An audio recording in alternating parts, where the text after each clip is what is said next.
لا حول ولا قوة إلا بالله العلي العظيم. أعوذ بالله من الشيطان اللعين الرجيم. بسم الله الرحمن الرحيم. الحمد لله الذي هدانا لهذا وما كنا لنهتدي لولا أن هدانا الله. لقد جاءت رسل ربنا بالحق. الصلاة والسلام على سيد المرسلين خاتم النبيين مولانا أبي القاسم محمد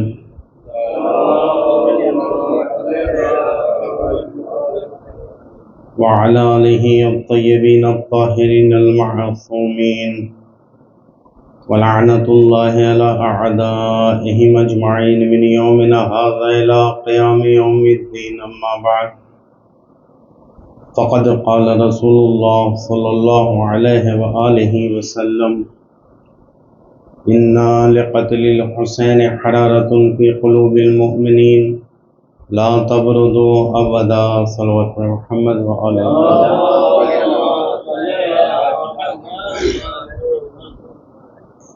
ارشاد رسول اکرم ہے تو بے شک قتل حسین سے مومنین کے دلوں میں ایک ایسی حرارت اور ایک ایسی گرمی ہے کہ لا تبرد ابدا، کہ جو کبھی بھی سرد اور ٹھنڈی نہیں ہو. پیغام کربلا اور حسینی ذمہ داری کے عنوان سے ہماری گفتگو تیسرے مرحلے میں داخل ہو رہی ہے. اس عنوان کے مقدمے کے طور پر ہم نے چند باتیں آپ کے گوشِ گزار کی کہ جس میں کربلا کے مفہوم اور کربلا کے معنی اور کربلا میں جو مفاہیم کا سمندر پوشیدہ اور چھپا ہوا ہے اس تک پہنچنے کے راستے، اعتراض اور شبہات کے بارے میں ہم نے بات کی. سب سے اہم چیز اور سب سے ضروری چیز یہ ہوتی ہے کہ آپ جس موضوع پر بھی تحقیق کرنا چاہتے ہیں اس موضوع کی ایک کلی شناخت اور اس موضوع سے ایک قسم کا رابطہ آپ کا برقرار ہونا چاہیے. کہ جب تک یہ رابطہ برقرار نہیں ہوتا آپ اس موضوع پر تحقیق نہیں کر سکتے، اور اگر آپ نے تحقیق کی بھی تو وہ تحقیق مکمل نہیں مانی جائے گی.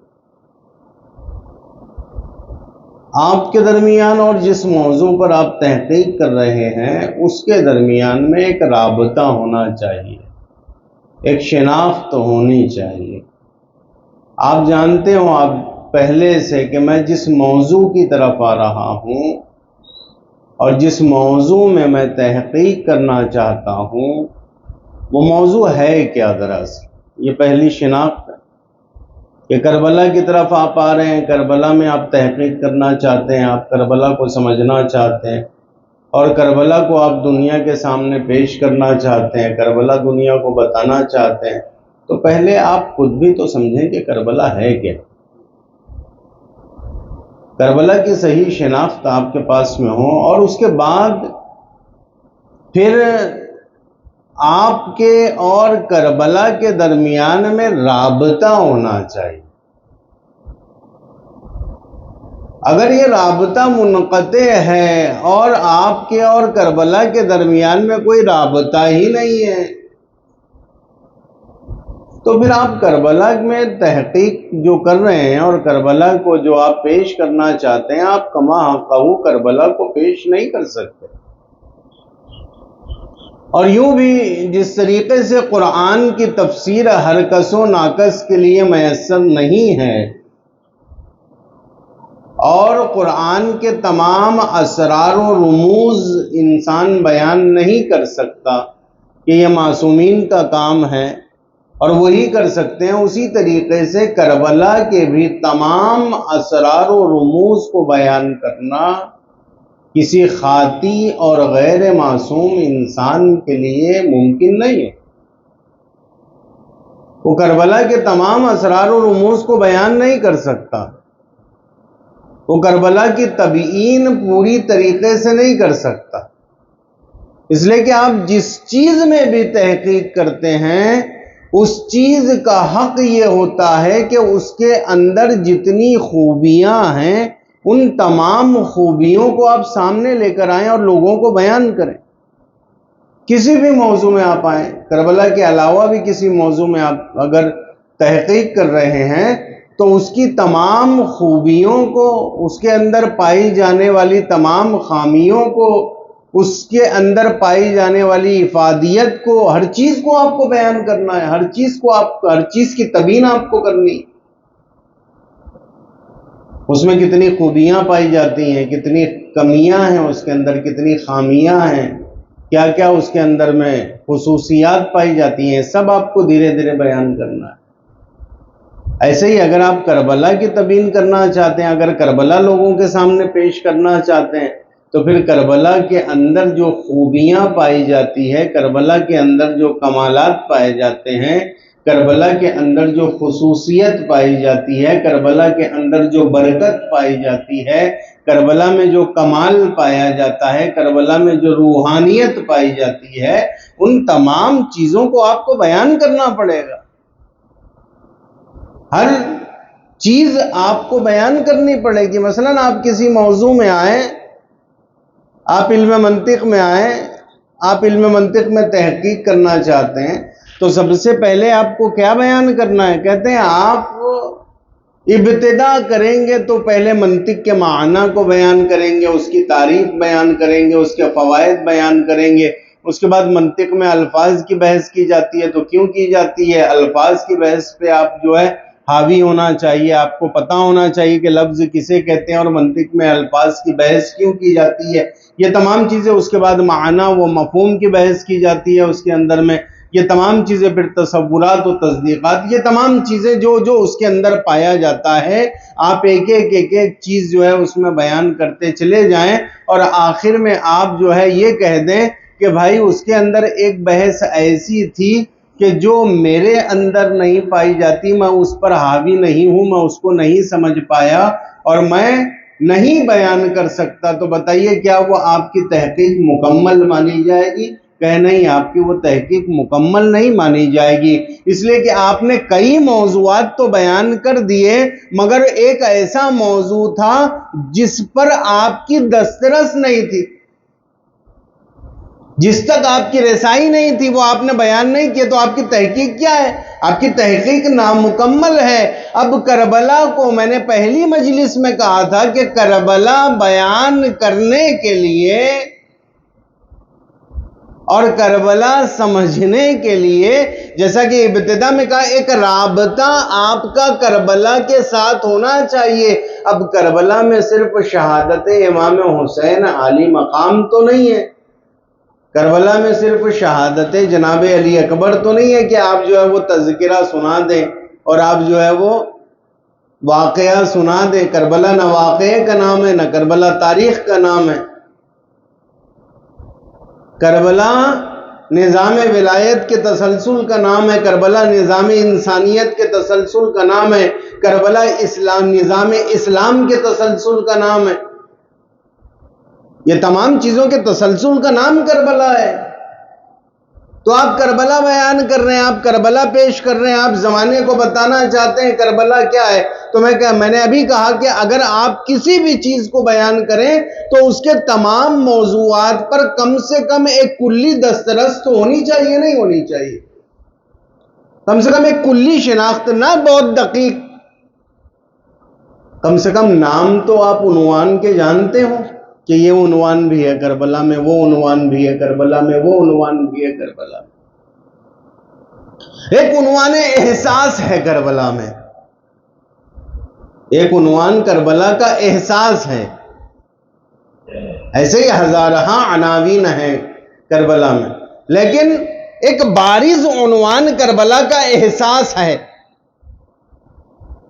آپ نے کربلا میں شہادت امام علی مقام تو لکھ دی، آپ نے کربلا میں جناب زینب کے اس عمل کو جو تلہ زینبیہ پر جناب زینب نے انجام دیا وہ تو لکھ دیا، مگر وہ احساس جو جناب زینب کے دل میں اس وقت موجود تھا، وہ احساس اس عالم تک، اس کائنات تک کون پہنچائے گا؟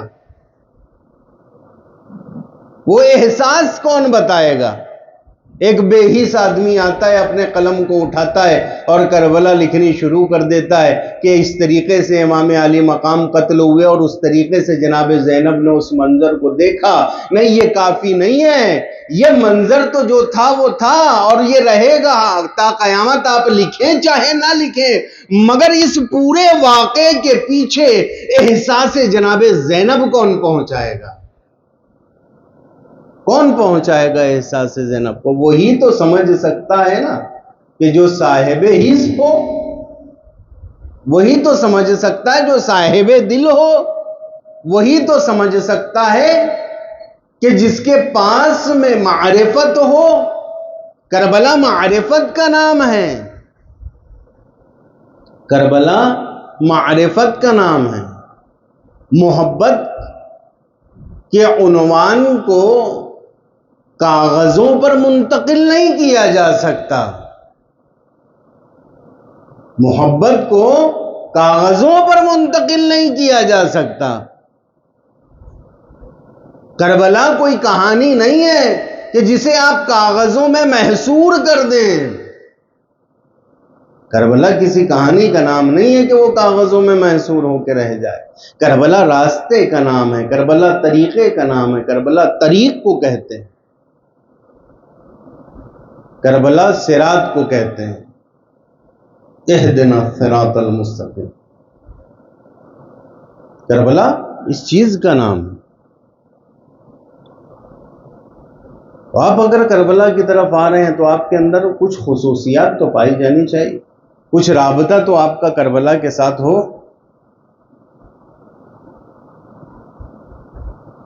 اگر یہ رابطہ نہیں ہے تو آپ کربلا نہیں سمجھ سکتے، اگر یہ رابطہ نہیں ہے تو آپ کربلا نہیں سمجھ سکتے، نہ کربلا آپ سمجھا سکتے۔ بہت سی چیزیں ایسی ہیں کربلا میں جنہیں درک کرنا پڑتا ہے، بہت سی چیزیں ایسی ہیں جنہیں کربلا میں درک کرنا پڑتا ہے، کہ بغیر اس قوہ دراکہ کے آپ محسوس نہیں کر سکتے۔ کربلا میں ایک مٹھاس ہے، کربلا جسے کہا نا کل نفس ذائقۃ الموت، قرآن کی آیت ہے بہت مشہور و معروف، کل نفس ذائقۃ الموت، ہر نفس کو کیا کرنا ہے؟ موت کا مزہ چکھنا، ذائقہ چکھنا۔ ذائقہ کسے کہتے ہیں؟ ذائقہ تعلق رکھتا ہے زبان سے۔ 5 قسم کی قوتیں ہیں، سامعہ، باصرہ، شامہ، لامسہ، ہے نا، یہ تمام چیزیں، شامہ، یہ قوتیں ہیں 5 حواس جسے کہتے ہیں، سونگھنے کی طاقت، دیکھنے کی طاقت، سننے کی طاقت، چکھنے کی طاقت، لمس کرنے کی طاقت، یہ 5 چیزیں ہیں جن سے ہم چیزوں کو حس کرتے ہیں۔ چکھنے والی چیز ہو تو زبان سے سمجھ میں آ جاتا ہے، سننے والی چیز ہو تو کان سے سمجھ میں آ جاتا ہے، دیکھنے والی چیز ہو تو آنکھ سے دیکھ لیتے ہیں، چھونے والی چیز ہو تو چھو کر پتہ لگا لیتے ہیں۔ کہ اگر کسی شخص میں یہ 5 قوتیں نہ پائی جائیں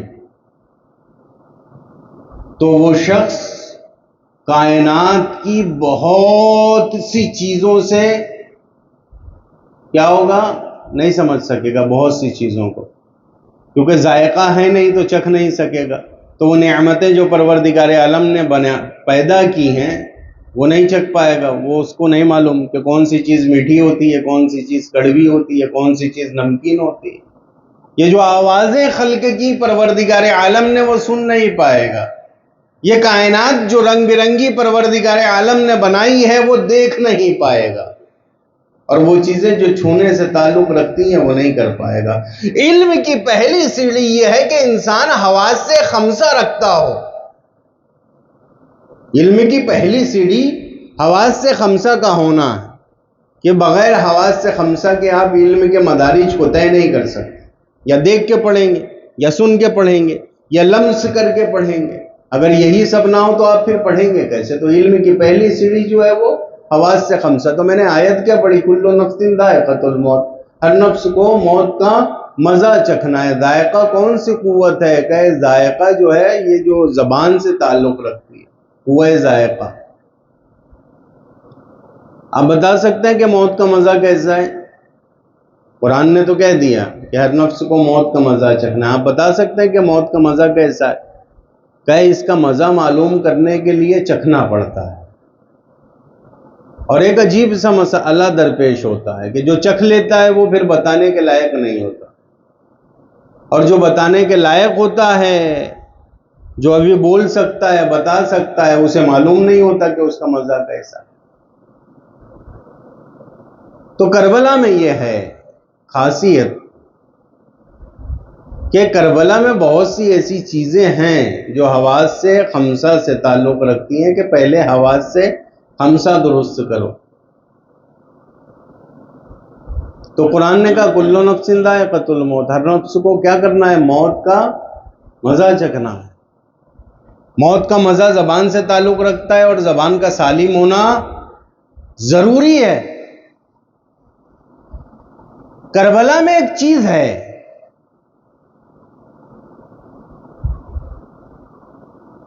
ایثار۔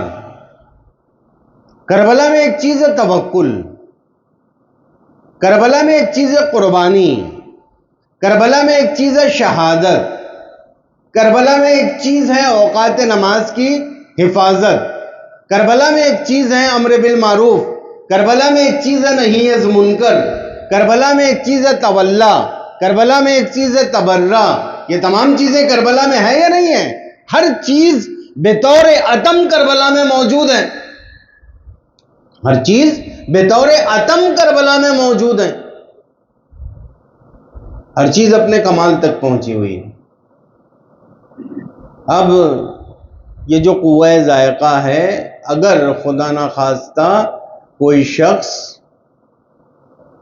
کہتے ہیں نا بھائی اتنے سالوں سے آپ کربلا سنا رہے ہیں، اتنے سالوں سے آپ کربلا سنا رہے ہیں، 1400 سال ہو گئے، 1400 سال سے آپ کربلا سنائے جا رہے ہیں، کربلا سنائے جا رہے ہیں، کیا فائدہ کربلا کا؟ اتنا سنانے کا کیا فائدہ ہے؟ اس کا کوئی فائدہ بتائیں آپ۔ ایک فائدہ میں آپ کو بتاتا ہوں، ایک فائدہ کربلا سنانے کا۔ جو لوگ یہ کہتے ہیں کہ بھائی کربلا سنانے کا کیا فائدہ، ہمیں تو کوئی فائدہ نظر نہیں آ رہا، ہم تو سن رہے ہیں، ہم برسوں سے یہی سن رہے ہیں، مطلب شہادت نامہ امام حسین، شہادت نامہ جناب علی اکبر، شہادت نامہ جناب قاسم۔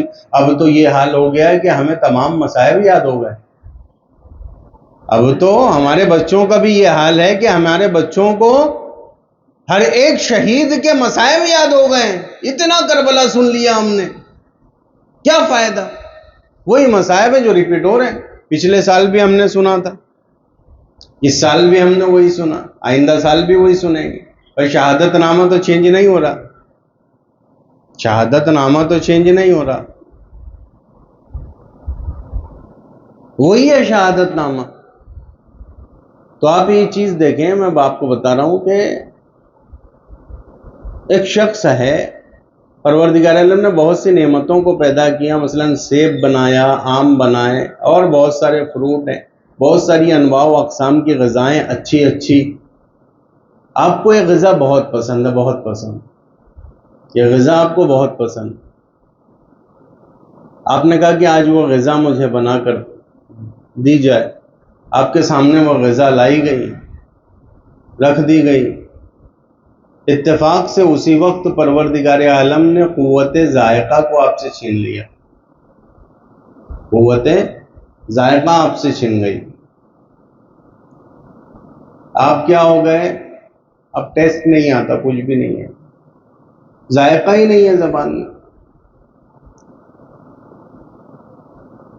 اب آپ نے اسے اٹھایا اور چکھا، نہ میٹھا لگا، نہ کڑوا لگا، نہ نمکین لگا، کچھ بھی نہیں لگا، ایک دم پلین ٹیسٹ ہے۔ اب آپ کہیں کہ بھائی یہ کیسا مزہ ہے؟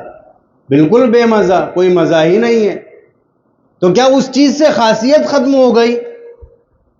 کیا اس چیز سے لذت ختم ہو گئی؟ یا اس سے مٹھاس کم ہو گئی؟ کہ نہیں، وہ اپنی جگہ پر برقرار ہے، نقص آپ میں پیدا ہو گیا، برائی آپ میں پیدا ہو گئی، بیماری آپ کے اندر پیدا ہو گئی۔ چونکہ آپ بیمار ہیں اس لیے آپ کو اس چیز کا مزہ نہیں مل پا رہا، وگرنہ آج سے 1 سال پہلے بھی اس میں اتنا ہی مزہ تھا، آج بھی اتنا ہی مزہ ہے، اور آنے والے سالوں میں بھی اس میں اتنا ہی مزہ رہے گا۔ اگر آپ کو اس سے استفادہ کرنا ہے تو پہلے آپ کو اپنا علاج کرانا پڑے گا، تاکہ آپ اس کو سمجھ سکیں اور اس سے استفادہ کر سکیں۔ بس یہی مسئلہ کربلا کے ساتھ بھی ہے۔ آپ کہتے ہیں کہ بھائی وہی شہادت نامہ ہر سال آپ بیان کر رہے ہیں، ہمارے بچوں کو یاد ہو گیا، اس کا کیا فائدہ؟ کہے کربلا کا فائدہ تو ایسا ہے کہ ایک بہتا ہوا سمندر ہے، اس کے اندر جو غوطہ لگائے گا اس کے اندر موجود بیش بہا جواہرات سے استفادہ کرتا چلا جائے گا۔ مگر جو بیمار ہیں اگر اپنی بیماری لے کر کربلا کی طرف آئے اور کہے کہ بھائی کربلا میں کیا فائدہ ہے، تو فائدہ تو کربلا کا مسلم ہے، 1400 سال سے جاری ہے، قیامت تک جاری رہے گا۔ اگر آپ کو استفادہ کرنا ہے تو آپ اپنی بیماری کا علاج کروائیں، اگر آپ کو استفادہ کرنا ہے تو آپ کو اپنی بیماری کا علاج کروانا پڑے گا۔ جب بیماری ٹھیک ہو جائے گی تو آپ کو اس کے اندر کے فوائد اور اس کے اندر کی برکات اور اس کے اندر کے کمالات بھی نظر آنا شروع ہو جائیں گے۔ کیسے؟ ہم نے تو قرآن کی طرف جب ہم آتے ہیں تو ہم یہ دیکھتے ہیں کہ قرآن کیا کہتا ہے کہ ان کے پاس کان ہیں مگر سنتے نہیں۔ قرآن کہہ رہا ہے کہ کان ہیں مگر سنتے نہیں ہیں، قرآن کہہ رہا ہے آنکھیں ہیں مگر دیکھتے نہیں ہیں۔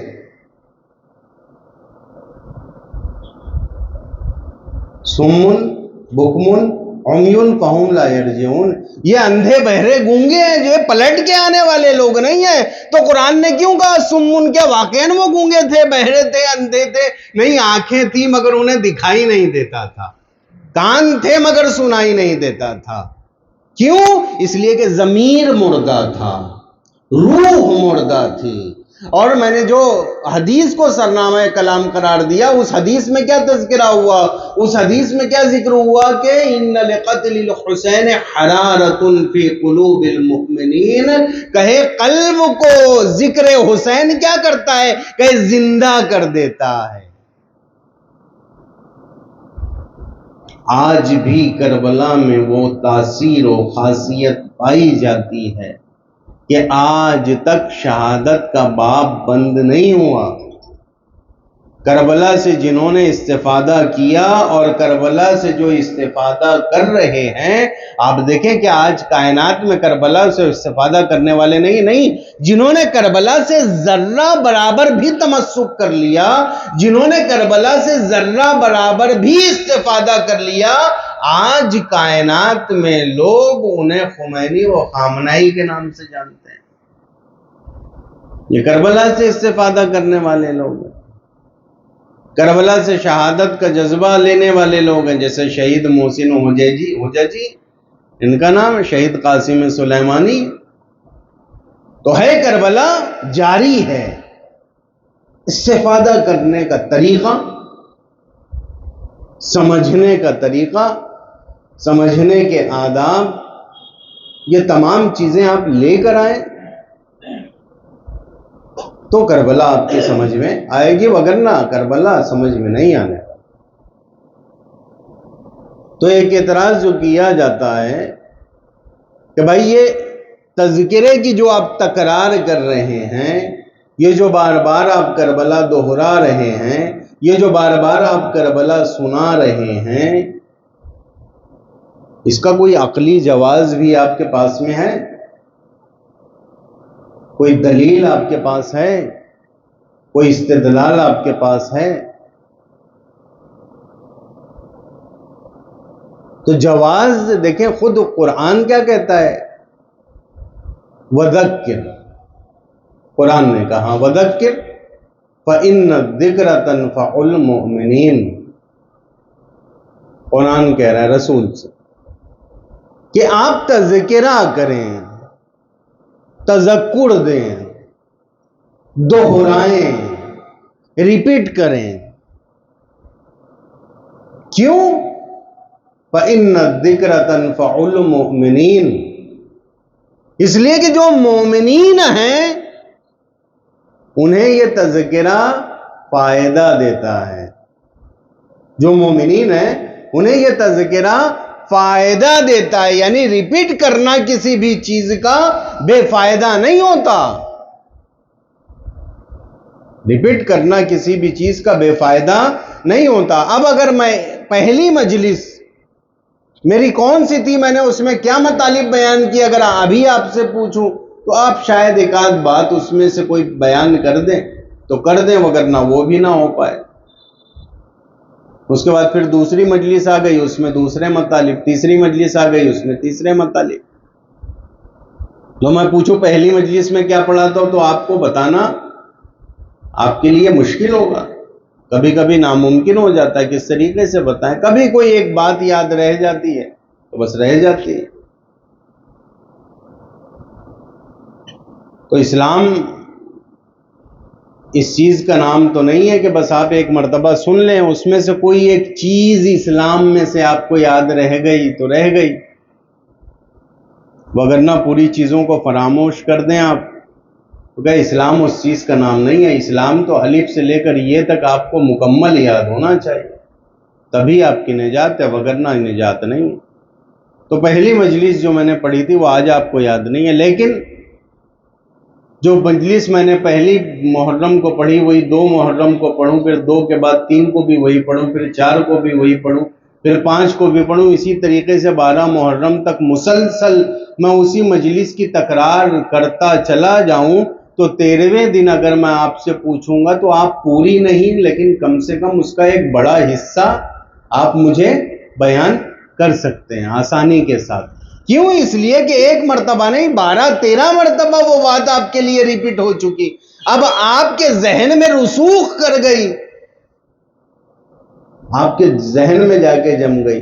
تو پتہ چلا کہ تذکرہ جب بار بار کیا جاتا ہے تو وہ ذہنوں میں، دلوں میں، نفسوں میں، روحوں میں بیٹھتا چلا جاتا ہے، اپنی جگہ بناتا چلا جاتا ہے۔ اسی لیے تو کہا وَذَكِّرْ فَإِنَّ الذِّكْرَ تَنفَعُ الْمُؤْمِنِينَ۔ رسول آپ ان سے اگر ایک بار کہو گے تو یہ بھول جائیں گے، یہ بھول جائیں گے، یہ پھر اپنے کاموں میں لگ جائیں گے۔ تو کیا کرو گے؟ وَذَكِّرْ، آپ جو تذکرہ کرتے رہو کہ فَإِنَّ الذِّكْرَ تَنفَعُ الْمُؤْمِنِينَ، کہ تذکرہ مومنین کے لیے فائدہ مند ہوتا ہے، تذکرہ مومنین کے لیے فائدہ مند ہوتا ہے، اس لیے تذکرہ ہوتا ہے۔ ہم نے تو یہ دیکھا کہ کچھ ایسے تذکرے اسلام میں پائے جاتے ہیں کہ جن کو رسول نے بار بار کیا،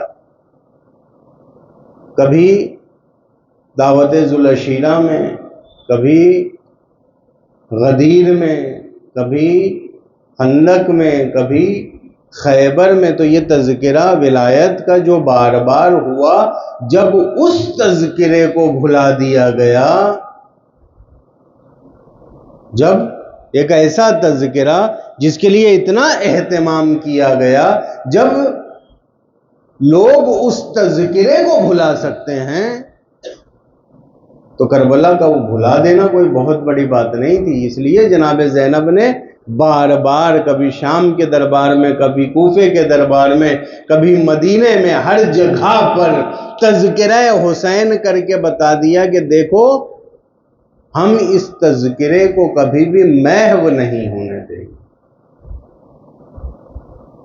تو وَذَكِّرْ فَإِنَّ الذِّكْرَ تَنفَعُ الْمُؤْمِنِينَ، تو یہ آج جو ہم بار بار تذکرہ کر رہے ہیں، یہ قرآن کا حکم ہے کہ ہر وہ چیز جو بے عنوان اسلام ہو، ہر وہ چیز جو بے عنوان ایمان ہو، اس کا تذکرہ بار بار کیا جاتا ہے، 100 بار کیا جاتا ہے، اور ہر بار تذکرہ جو ہے اپنے اندر ایک خصوصیت لیے ہوئے ہے۔ آپ دیکھیں نمازیں کب سے پڑھی جا رہی ہیں؟ 1400 سال سے نمازیں پڑھی جا رہی ہیں، نہیں پڑھی جا رہی ہیں؟ آپ صبح کی پڑھتے ہیں، پھر ظہر کی پڑھتے ہیں، پھر عصر کی پڑھتے ہیں، مغرب پڑھتے ہیں، عشاء پڑھتے ہیں، آج کا دن ختم ہو گیا، پھر دوسرا دن نکلا تو پھر وہی کام دہرایا آپ نے، پھر صبح کی پڑھی، پھر ظہر کی پڑھی، پھر عصر کی پڑھی، پھر مغرب کی پڑھی۔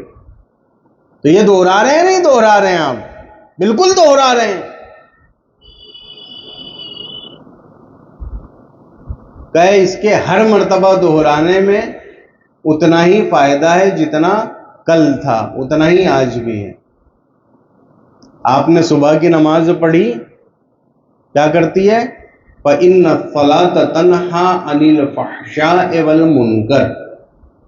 آپ نے ایک نماز پڑھی، اس نماز نے کیا کیا؟ اس نماز نے آپ کو فحشاء و منکر سے روکا۔ آج روکا، کل پڑھیں گے، کل پھر یہ نماز روکے گی، پرسوں پڑھیں گے، پھر یہ نماز آپ کو فحشاء و منکر سے روکے گی۔ اب ایسا نہیں ہوتا کہ ایک مرتبہ نماز پڑھ لی تو پروردگار عالم نے کہا تھا کہ چونکہ میری نماز فحشاء و منکر سے روکے گی تو آج روک لی، اب کل نہیں روکے گی، کیونکہ روک لی نا بھائی، کل تو روکی تھی، کل تو رکاوٹ پیدا کی تھی فحشاء و منکر سے، اب آج کیوں؟ کہ نہیں، جب تک پڑھتے رہو گے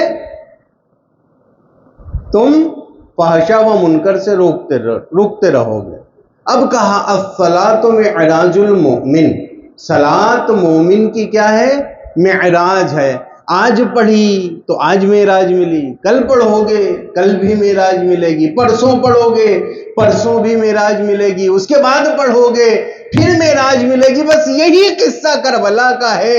اس سال دہراؤ گے تو معراج ملے گی، اگلے سال دہراؤ گے تو معراج ملے گی، جب تک دہراتے رہو گے تب تک معراج ملتی چلی جائے گی۔ ایک صلوات پڑھیں محمد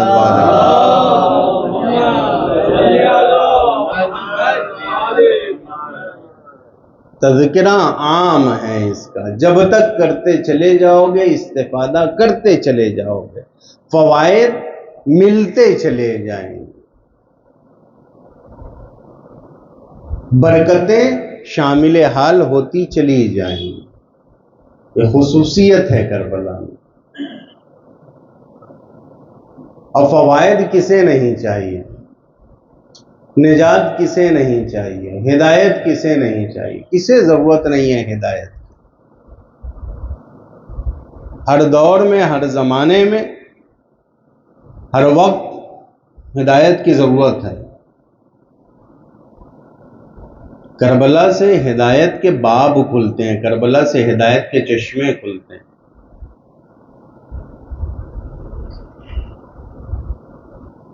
جب تک ضرورت اسلام کی ہے اس وقت تک ضرورت کربلا کی ہے۔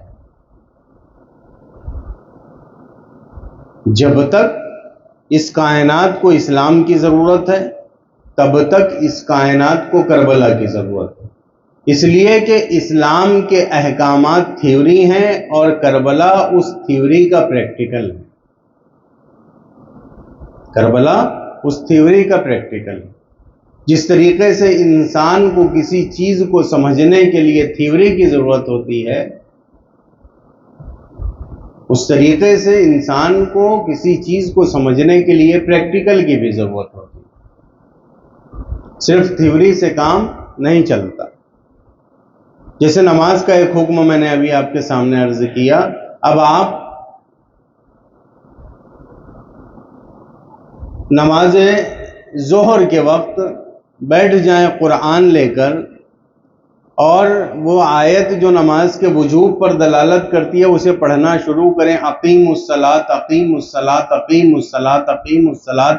اب 1000 مرتبہ آپ نے پڑھ لی کہ نماز کو قائم کرو، نماز کو قائم کرو، نماز کو قائم کرو، کیا آپ کا فریضہ ادا ہو گیا؟ کہ فریضہ ادا تو تب ہوگا جب آپ کھڑے ہوں گے، وضو کریں گے، مصلی پر جائیں گے اور نماز پڑھیں گے، کیونکہ صرف اقیم الصلاۃ بول دینے سے واجب پورا نہیں ہوتا،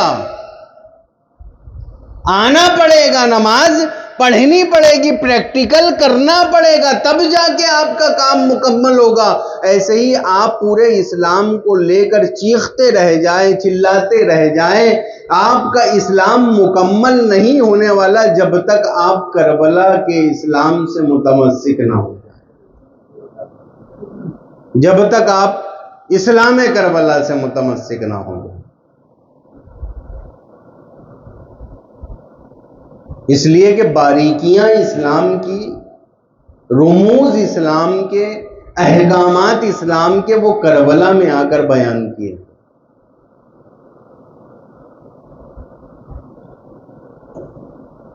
یہ کربلا ہے، اور 2 حصے کربلا کے، ایک حماسی حصہ کربلا کا، رزمی حصہ کربلا کا، اور ایک مصائب کا حصہ کربلا کا۔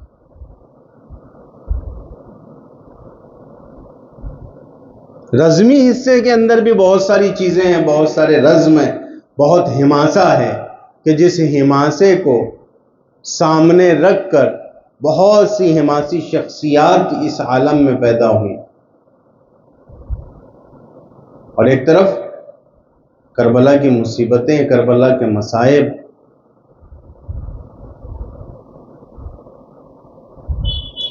درد و احساس اگر انسان کے اندر نہ ہو، اگر احساس نہ ہو،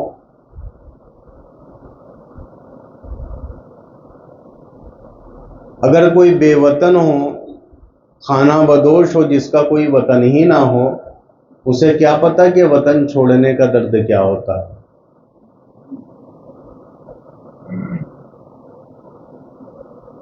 جو نواسہ رسول ہی نہ ہو، اسے کیا پتا کہ نانا کیا ہوتا ہے۔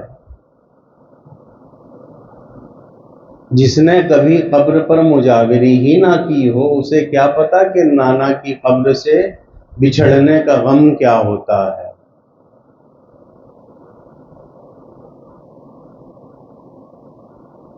جس کی ماں جناب فاطمہ زہرا جیسی نہ ہو، اسے کیا پتا کہ جناب فاطمہ زہرا جیسی ماں کے بچھڑنے کا غم و دکھ کیا ہوتا ہے۔ جس کا بھائی حسن نہ ہو، اسے کیا پتا کہ بھائی حسن سے بچھڑنے کا دکھ کیا ہے۔ معمول امام کا یہ ہے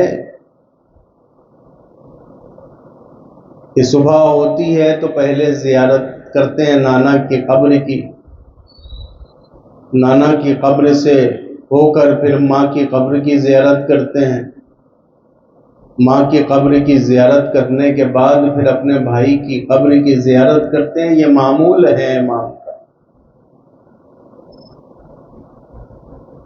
ہاں، جب ولید نے بولا کہ جاؤ امام عالی مقام کو بلا کر لاؤ، امام دربار میں گئے اور پھر دربار میں سوال بیعت کیا گیا۔ ایک مرتبہ بنی ہاشم کے جوان دربار میں وارد ہوئے، امام کو لے کر واپس آئے تو امام کے گھر کا عالم یہ تھا کہ زینب و ام کلثوم بے چین ہیں، دروازے پر کھڑی ہیں، گھر میں بچے پریشان ہیں، جناب امام حسین اپنے گھر میں وارد ہوئے اور پیچھے پیچھے حضرت عباس بھی وارد ہوئے۔ ایک مرتبہ جناب زینب کی نگاہ عباس پر پڑی، ایک ڈھارس سی بندھی کہ ہاں جب تک عباس جیسا بھائی حسین کے ساتھ ہے حسین کا کوئی کچھ نہیں بگاڑ سکتا۔ ہاں مگر جب ایک مرتبہ عباس 10 محرم کو خیام حسینی میں رخصت کے لیے آئے، ایک مرتبہ زینب نے اپنے شانوں کی طرف دیکھا، اپنے بازوؤں کی طرف دیکھا اور ایک بات کہتی ہے کہ عباس میرے بابا کہا کرتے تھے کہ زینب تیری چادر چھینی جائے گی، اے زینب تیرے بازوؤں میں رسن باندھی جائے گی، مگر عباس میں اکثر سوچا کرتی تھی ارے جس کا عباس جیسا بھائی ہو، ارے کس کی مجال جو زینب کے شانوں میں رسن باندھ سکے، مگر عباس اب زینب کو یقین ہو گیا کہ اب زینب کے بازوؤں میں رسن باندھی جائے گی، اب زینب کے سر سے چادر چھینی جائے گی۔ اجرکم اللہ۔ آج حسین نانا کی قبر پر آتے ہیں، آواز دیتے ہیں کہ نانا نانا اب حسین آپ کی قبر سے رخصت ہو رہا ہے، اے نانا اب یہ حسین آپ کی قبر پر نہ آئے گا، اے نانا حسین کا آخری سلام قبول کرو۔ اس کے بعد حسین اماں کی قبر پر آتے ہیں، آواز دیتے ہیں اماں حسین کا آخری سلام قبول کرو۔ اب حسین آپ کی قبر کی زیارت کو نہ آ سکے گا، بس ایک مرتبہ قبر مطہر سے آواز آتی ہے حسین اپنے آپ کو تنہا نہ سمجھنا، ارے ہر قدم پر ہر منزل پر یہ ماں تمہارے ساتھ ہوگی، جب تم قاسم کے لاش کے ٹکڑے اٹھا رہے ہوگے، ارے یہ ماں تمہارے ساتھ ہوگی، جب تم علی اکبر کے سینے سے بچی کا پل نکال رہے ہوگے، ارے یہ ماں تمہارے ساتھ ہوگی۔ اللہ لعنت اللہ علی القوم الظالمین وسيعلم الذين ظلموا أي منقلب ينقلبون إنا لله وإنا إليه راجعون رضا بقضائه وتسليما لأمره ربنا تقبل منا إنك أنت السميع العليم۔